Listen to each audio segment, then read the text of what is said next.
The year is 2013, almost 8 years since the release of the Xbox 360, and almost 7 years since the PlayStation 3 was released. I firmly believe that this generation has yielded no true winner, but two worthy opponents, and a lot of happy gamers split between them. Perfect. It's like a 16-bit era all over again. Now a new era is upon us, where gamers want to do more than just play games. They want to share their experiences. They want to share their victories.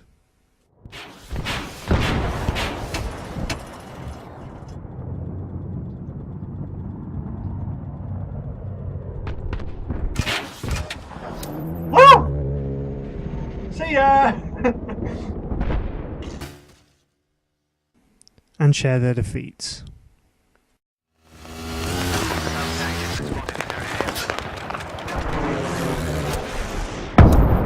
Bollocks! Where we play games with many people we know and even more that we don't. And where we play games which look almost as good as cinematic CGI. Welcome then to the X generation of home video games consoles. In the green corner, looking like it was designed in the early noughties using only a ruler, it's the Xbox One! Wait, hang on a second, no, that's the original Xbox. Yep, that's it, that's the Xbox One.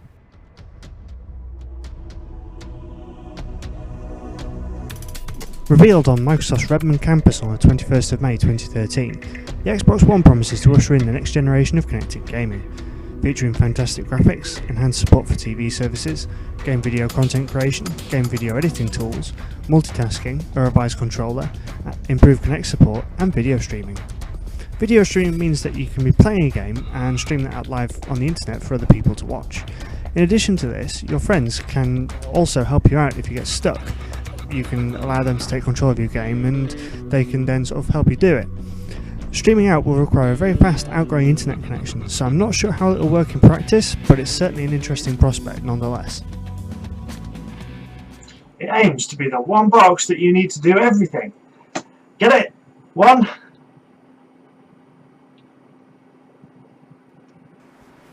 Xbox on.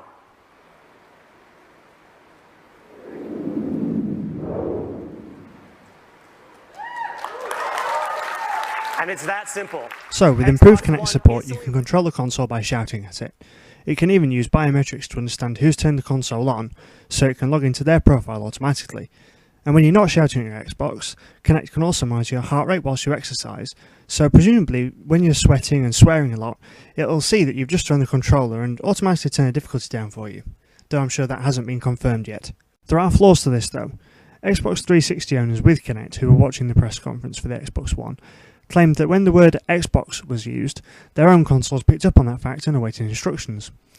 As fellow YouTube user Ickle Rose pointed out, you could get someone either rage quitting or trolling Xbox Live who shouts Xbox off, which turns off their console, and perhaps some of the other users who were also in the same game who have the voice chat coming through their TV. This is because the Kinect could well pick up on it. I've put a link in the description below for Ickle Rose's take on the next gen. Go and check it out because she's awesome. Anyway, as well as this, Kinect also enables their users to control the consoles with gestures, such as this. And this. Or this.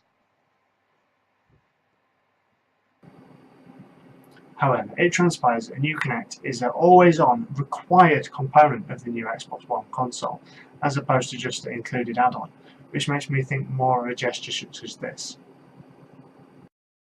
Oh crap.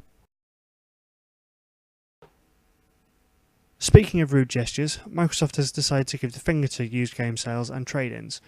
At the time of recording, the latest news regarding trade-ins and used game sales is that the console would phone home in a Windows product activation sort of way to make sure the game wasn't being used on more than one console at once. Now, while this helps combat piracy, it may make lending games to friends more problematic. Another issue is that Microsoft intends to take a cut of second-hand game sales. Presumably this will mean that second-hand games from retailers such as Game will be more expensive than previous generations, as Microsoft aims to take a slice of their trade-in profit. Xbox, power down.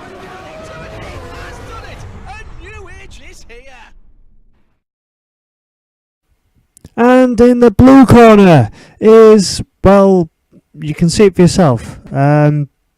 It's the PlayStation 4!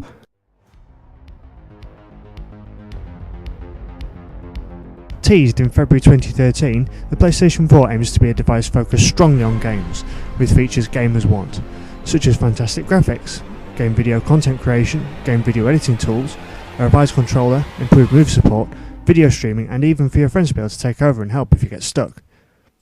Hang on a second, doesn't the Xbox One do all that as well? In fairness, Sony announced all of this in February, almost a full 3 months before Microsoft laid some of their cards on the table. There are also plans for you to be able to stream games to your console using the Gaikai service, which Sony also owns.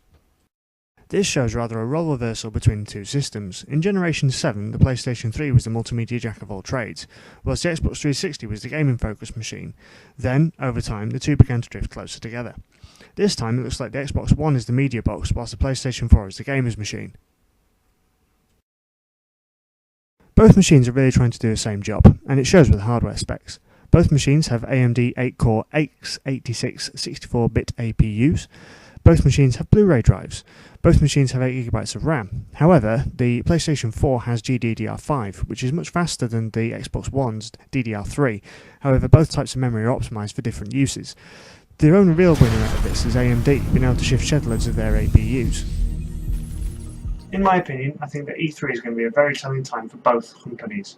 We'll hopefully see a lot more gameplay footage from both consoles, and maybe even get some prices and release dates other than later this year. I do think that that's probably pushing it a bit far. If nothing else, we'll at least find out what the PlayStation 4 looks like. As it stands, both fighters are making their way into the ring, and it looks to me like the PlayStation 4 is still hiding his big muscles under his towel, whilst the Xbox has thrown his towel off and started cheering and waving his arms around to the booing crowd. I guess we'll find out later this year who's going to hit the hardest once the punches start being thrown. I hope you found this video interesting. What do you think to the next generation of gaming?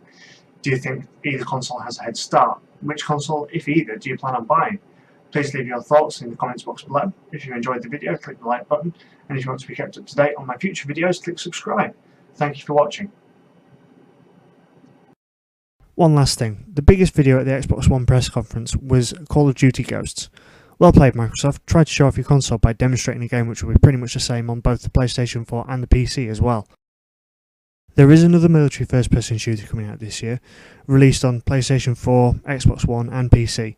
They didn't make a big song and dance about it, they just brought out a 17-minute gameplay trailer for the world to see. It goes by the name of Battlefield 4. But that's maybe a different versus video for later this year. Maybe.